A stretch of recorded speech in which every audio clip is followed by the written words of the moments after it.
Evet, sayın dinleyicilerimiz veya seyircilerimize hoş geldiniz diyelim. Bedrettin Bey, sevgili doktorumuz, Lifeco doktoru Ece, bizim wellness koçlarımızdan en voleybolcu olanı. Şimdiki konumuz mental wellness, yani zihin sağlığı. Son zamanlarda ben işte 1956 doğumluyum.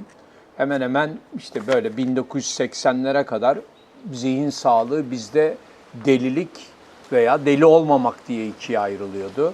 Bu son bilmem işte bir 15 senedir falan hızlıca bu zihin sağlığı konusu karmaşıklaştı. Şimdi burada bir sürü konu var, boşlukta olan konu var.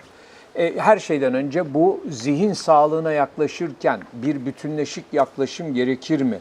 Yani zihin sağlığı, zihin tek başına mı hareket eder, yoksa çevreyle mi hareket eder, bel ağrısıyla mı hareket eder? Mesela ben duymuştum bir zamanlar, demir eksikliği yaşıyorsan depresyonda olabilir misin? Yani tamamen fiziksel bir eksiklik nasıl bir şeyin içine girer gibi bir durumumuz var. Bu konuda sizlerden birer ikişer kelime alayım istiyorum. Demir eksikliği, tiroid fonksiyonlarındaki bazı rahatsızlıklar, vitamin ve mineral eksiklikleri bile insanların zihinsel sağlığı üzerinde çok büyük bir etkisi var aslında. İnsan sosyal bir varlık. Hem kendisiyle hem çevresiyle etkileşim halinde. O yüzden bahsettiğiniz gibi hem toplumun içinde bulunduğu ortamında insan zihnine çok büyük bir etkisi var. Ancak önemli olan şey insanın bir bütün olarak iyilik halini koruyabilmemiz. O yüzden bu noktada insanın fizyolojik olarak bedenen iyiliğinin sağlanabilmesi, mental olarak da iyiliğini beraberinde getirmedeki en büyük etkenlerden bir tanesidir ki insanların çoğu zaman göz ardı ettiği noktada bu oluyor. Çok kitap gibi konuştun Ece. Tebrik ederim seni. İyi bir psikolog, diyetisyen olarak burada güzel bir şey yaptın. Sevgili doktorum, bu konularda senin de Valla katılacağın bir şey Ersin var Bey, mı? şimdi son yüzyılda hayat o kadar hızlı değişti ki bence çok hızlı değişti hayatımız ve beyinlerimiz buna uyum sağlayamıyor. Mesela şimdi çocukları alıp 8-10 saat tek bir sınıfın içinde hemen hemen hiç hareket ettirmeden yıllarını geçirmelerine yol açan bir eğitim sistemimiz var. Şimdi buradan sağlıklı bir zihin çıkma ihtimali bence çok zor. Yani o çocuk günde 3 saat, 4 saat terleyene kadar koşmak için dizayn edilmiş. Siz alıyorsunuz onu belli bir formatta, sen böyle ol koçum deyip oraya sokuyorsunuz. Şimdi aynı şey işte biliyorsunuz, gençler 5 tane genç bir masada oturuyor. Her biri birbiriyle konuşmak yerine cep telefonuyla konuşuyorlar falan. Şimdi bence psikiyatri ve psikoloji dünyası da bu anlamda biraz... Çünkü eskiden ne bileyim nevroz vardı, takıntılar vardı. Ona yönelik bir takım terapötik sistemler geliştirilmişti. Bunlar bence biraz doğadan yabancılaşmanın artık son uç noktaları. Yani doğaya ihtiyacımız var. Belirli frekansa, ağaçların sesine, kuşların sesine, sakinliğe, fiziksel enerjimizi doğru şekilde boşaltmaya, bütün bunları yapamayınca karşımıza 1000 tane şey çıkıyor. O kadar güzel bir noktaya değindiniz ki Carl Jung'un da aslında bakış açısında insan doğadan ne zaman kopmaya, izole olmaya başladığında aslında zihnimiz o zaman da yardım sinyalleri ve o psikolojik olarak daha buhran diye anlamlandırabileceğimiz şeyleri yaşamaya başlıyor. Ve artık yaşadığımız günlük hayatta o kadar çok fazla strese maruz kalıyoruz ki en basitinden dışarı çıkıyoruz, korna sesi, sürekli etraf kafamızda bir şeyleri planlama çabası, sürekli bir stresin içerisindeyiz. Bundan yüzyıllar önce insanoğlunu bu kadar strese sokan şeyler yemek bulamayıp aç kalıp ölmesiydi. Etrafta bir ayıyla karşılaşıp ona karşı hayatta kalmasına karşı gösterdiğimiz sinir sistemi reaksiyonlarını biz şu anda acaba toplantıya yetişebilecek miyim? Acaba işte şu şöyle güzel oldu mu? O kadar basit strese, o kadar basit olgulara büyük stresler veriyoruz ki aslında bu da bir yerde bizim hem fizyolojik olarak sinir sistemimizi de çok etkiliyor hem de mental dayanıklılığımızı da çok etkileyen unsurlar oluyor. Harika söylediniz. Peki şimdi arkamızda da bir sürü, az önce baktım, bir sürü varoluş durumları var. Şimdi bu bazı varoluş durumları bizi kaç dövüş haline sokuyor, bazı varoluş durumları bizi huzurda tutuyor. Şimdi bu kaç dövüş haliyle varoluş, yani bir sürü varoluşta bir sürü ne diyeyim üst kademe tanımlamalar var. İşte uçağa geç kalma, işte ne diyeyim sosyal medyada yaptığım postun like almaması veya Eyvah. işte adını ne derseniz de bir sürü varoluşta. Bunların yani sonunda benim anladığım kadarıyla insan vücudu bu işi tek bir şekilde anlıyor. Ya ben tehdit altındayım ya değilim. Tehdit altındaysam kaç dövüş, değilsem de ne yapıyorum? Huzur içinde kendimi yeniliyorum. Ve bu konuda yani bizim duruşumuz, Lifeco olarak duruşumuz insanları %90 mümkünse huzur, %5-10 ne diyeyim kaç dövüşte de mecburen olacak. Çünkü hayatı sürdürmek adına. Şimdi bu tarafta bizim gelen misafirlerimize katabileceğimiz neler olabilir diye Ece'ye bir sorayım. Lifeco olarak bizim bence en büyük artımız bu noktada. Biz bizim misafirlerimize kısa süreli bir yaklaşım sunmuyoruz. Bizim amacımız burada misafirlerimizin hem kendi bedenlerini hem de kendilerini daha iyi tanımaları aslında. Hatta kendilerini daha iyi tanıma yolculuklarında onlara destek olabilmek adına Mental Wellness programımızı da kurduk. Mental Wellness programımızdaki amacımız da ya şöyle düşünelim, bir binamız var ve bu binamızda 3 tane penceremiz var. Bakış açımız çok daha kısıtlı. Ama yeni farkındalıklar ekleyerek biz binamıza yeni pencereler de ekleyebiliriz. Ve biz de Lifeco olarak istiyoruz ki gelen misafirlerimize ne kadar çok pencere, ne kadar çok farkındalık katabiliriz. Bunu yapmak için de elimizden geleni yapıyoruz. Harikasın. Sevgili doktorum, şimdi mesela ben bir Türk erkeği ve Türk iş adamı olarak çok kontrol freak'tim. Yani her şeyi kontrol etmek istiyordum ve baktım insanlar da yani kısacası benim anam babam da beni kontrol etmeye çalışıyordu. Öğretmenim de, toplum da, mahalledeki büyük abiler de herkes birbirini koyuyor. Ve ben de orada bu hastalığı kapmışım. Ben de kontrol etme şeyine gidiyordum. Ondan sonra bir 46 yaşına geldim işte bu işlerin içine girdim. Birdenbire dediler ki radical acceptance yani her şeyi olduğu gibi kabul etme diye bir şey çıktı. Bu da kontrol etmenin tam dışı. 5 sene harcadım bu kontrol hastalığından kurtulmak için. Ve işte radical acceptance dünyayı köpeği köpek gibi, işte kediyi kedi gibi, insanı neyse o gibi, havayı olduğu gibi kabullenmeyi öğrendim. Şimdi böyle bir bakış açısıyla baktığımızda bu öğrenme sürecinde aslında beynimizde bu rewiring yani yeniden kodlama nasıl oluyor? Yani nöroplastisite denilen bir kavram var. İşte plastik eğilebilir, bükülebilir bir şey ya. Nöron da sinir sistemi ya. Hani sinir sisteminin böyle yani bütün o kontrol freak olduğunuz dönemlerde de beyniniz o şekilde wire edilmiş aslında. Beyindeki ya bunu genetik olarak da alıyorsunuz, sosyolojik olarak da alıyorsunuz. Annenizden, babanızdan, amcanızdan gördüğünüz gibi alıyorsunuz. Ama bunun bir sakıncası oluyor. Ne oluyor mesela?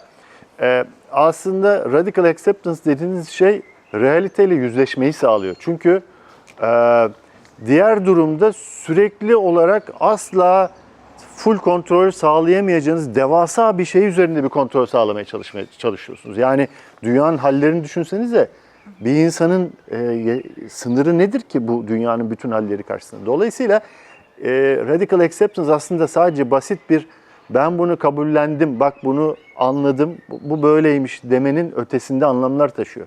Bu aynı zamanda realite, sizi çevreleyen realiteye daha derin bir bakış açısı geliştirmeyi gerektiriyor. Yoksa bir günde tamam ben işte artık her şeyi radikal olarak kabullenen bir adam oldum diyebildiniz mi? Diyemediniz. Bu bir süreç aldı. Çünkü bunu diyebilecek noktaya gelmeniz için sizi çevreleyen ve içinde bulunduğunuz ilişkilerle olan ilişkinizi değiştirmeniz gerekiyor. Onlara başka türlü bakmayı öğrenmek demek aslında radical acceptance.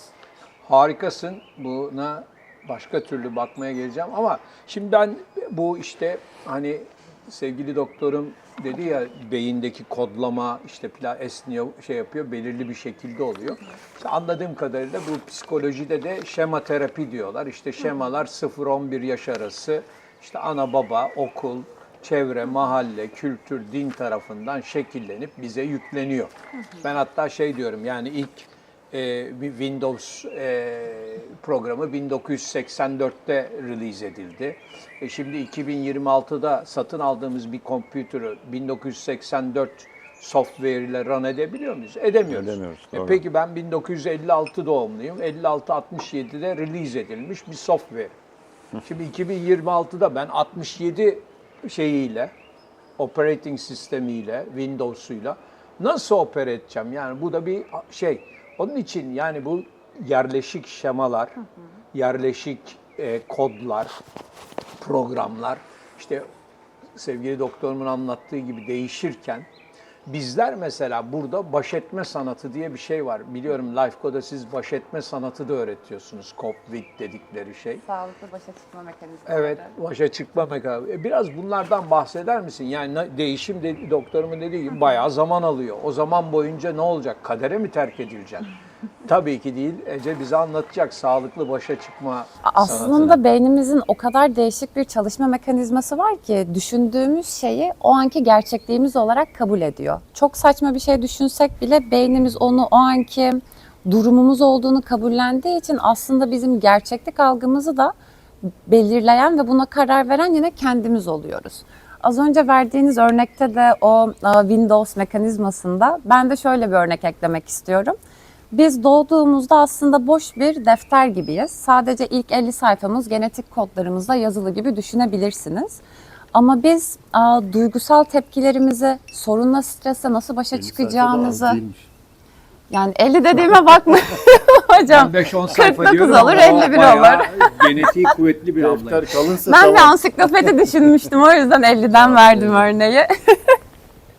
Bu noktada da önemli olan şu, biz küçükken özellikle bize bakım verenlerimizin tutumu, yaklaşımı nasıldı? Bizim etrafımızda maruz kaldığımız insanlar stresle başa çıktığında panik olup krize girip ne yapacağını bilemeyen insanlar mıydı? Yoksa daha sakin stresini ve duygu durumunu kontrol edebilen insanlar mıydı? Çünkü çocuklar her şeyi görerek öğreniyor. Psikolojik olarak da düşüncelerimizi, başa çıkmalarımızı da görerek öğreniyoruz. Ve şema terapi de aslında tam olarak bu noktada devreye giriyor. Şema terapi dediğimiz şey bizim küçüklükten zihnimize yer edinmiş düşünme kalıplarımız. Ben aslında Harikasın. düşüncelerimizin bir yerde MR'ını çekiyormuşuz gibi düşünüyorum. Çünkü doğru sandığımız kavramlar aslında şu anda gerçekte doğru olmayabilir. Ama beynimiz o kadar uzun zamandır o nöroplastisi de o bağlamda yaşamış ki artık bir refleks olarak, bir bağımlılık olarak hayatımızı da o düşüncede ve o frekansta devam ettiriyoruz. Harika söyledin. Burayı şeye bağlayalım. Çünkü anladığım kadarıyla şemalar diyorsun bizi otopilot davranmaya, yani reaktif yaşamaya, hayatı mindful dedikleri bilinçli yaşama dışında otopilot, otomasyona bağlamış, reaktif olan bir yaşam tarzının içinde tutuyor. Az önce doktorum da dedi, farklı düşünmek lazım dedi. Ve oradan alternatif düşünceye bağlıyoruz. Yani senin doğanda bir şeye karşı doğal bir tepkin var ama bilinçli bir insansan başka nasıl bir tepki gösterebilirim dediğinde alternatif ürettikçe ne yapıyorsun? Sağlıklı düşünce altyapısına geçip ve sağlıklı düşünme, sağlıklı bilinçli yaşamaya geçiyorsun. Sevgili doktorum, burada mesela nasıl bir altyapı buraya bizi taşır? Sağlıklı düşünme Evet, yani alternatif düşünce üretme vesaire. Yani bu insanın mesela işte meditasyon yapması mı lazım? Ne yapması lazım da alternatif düşünceleri üretecek otopilot. Ha, bu benim otopilotum. Alternatifi nerede bunun? ya diyebilir. mesela şimdi ben öyle insanlar görüyorum ki içlerinde bir sıkıntı var. Kendini spora vermiş. Tamam, şimdi acayip bir vücut oluşmuş, sağlıklı besleniyor fakat şeyi görüyorsunuz. O sıkıntılı öz orada duruyor. Yani oraya girememiş. Şimdi bu neyi gösteriyor? Yani oradaki sıkıntıyı aşmak için kendince insan bir takım yöntemler geliştirmeye çalışıyor. Spora veriyor mesela veya başka şeylere de verebilir. Fakat orada bütüncül şey eksik. Şimdi burada bence birilerinden yardım almak demeyelim de bir şeyin parçası olmak gerekiyor. İşte mesela sizin de devreye girdiğiniz şey bu. Çünkü onun dışına bazen insan kendisi çıkamıyor Ersin Bey. Yani onu fark edince ne yapabilirim ben hani sorusuna cevap verebilecek birilerini bulması gerekiyor. Yani Çok güzel. Bu da bizi neye getirdi? İşte zihinsel, nasıl bağışıklık sistemimiz varsa fiziksel olarak, Bir de zihinsel bağışıklık sistemimiz var. Bu da yani işte bugün için işte mental resilience Aynen. deniliyor. Mental resilience ne demek? Benim anladığım kadarıyla hayat her zaman seni oraya buraya çekiştirecektir. Senin dengeye dönmendeki hızın. Yani nasıl yolda yürürken ayağın takılıyor, düşer gibi oluyorsun, dengeni Aynen. buluyorsun. Birisi itince kalkınca dengeni buluyorsun. Zihinsel resilience, zihinsel ne diyeyim? Dayanıklılık. Dayanıklılık, bağışıklık da Bağışıklık. böyle bir şey. Bu konuda da biraz bir iki dakika konuşsak da günü kapatmadan önce. Çünkü anladığım kadarıyla bu bizim için, hepimiz için gerekli olan bir şey. Çünkü hayat her zaman bizi zorlayacaktır. Her zaman bizim için yeni yeni sürprizler açacaktır. Onun için ne yapmamız gerekiyor? Bir şeye geçmemiz gerekiyor. Yani ayakta kalma sanatı dediğimiz ve dayanıklılık, zihinsel dayanıklılık nasıl sağlayacağız bunu Ece? Zihinsel dayanıklılığımız dediğimiz şey aslında kendimizi ne kadar tanıyoruz ve stresli ortamlarda verdiğimiz içgüdüsel tepkileri ne kadar çok minimalize edebiliyoruz buradan geçiyor. Bu noktada da arkamızda gördüğümüz değer ağacındaki değerlerden hangisi bizim için önemli, hangilerini hayatımızda istiyoruz, hangilerini istemiyoruz, bunları karar verip kendimize, kendi kimliğimizi oluşturmada kullanabilirsek eğer dayanıklılığımız da otomatik olarak artmış olacak. Çünkü mental dayanıklılık demek hayatımızın her zaman güllük gülistanlık olması ya da bizi strese sokan konulardan kaçmak demek değil. Mental dayanıklılık bizi strese sokan konularla nasıl başa çıkıyoruz? Ne kadar kontrolü kaybediyoruz ya da ne kadar sakin kalıp bunların da geçeceğini ve önemli olan şeyin bir bütün olarak kendimiz olduğunu fark edip anda kalabiliyoruz. Bu şekilde özetleyebilirim. Harikasın. Gene kitap gibi anlattın vallahi. Yani harika. Doktorum ekleyecek bir şey var mı? Vallahi hiçbir şey kalmadı. Kalmadı değil mi? Yani Tabii ben de mental aynı- resilience'ım çöktü. Benden nasıl daha çok daha iyi anlatırsın bu konuları. Evet, yani kısacası sevgili seyirciler veya dinleyiciler veya Lifeco dostları kısa bir zihin sağlığı yolculuğu yaptık. Evet, Lifeco'da zihin sağlığına yönelik programlar var. Amacımız burada işte hem kendimizi hem sizleri bu dünyada daha huzurlu yaşatacak donanımla ve zihin yaklaşımıyla kavuşturmak. İnşallah hep beraber yapacağız. Hoşça kalın. Biz de hoşça kalacağız. Teşekkürler.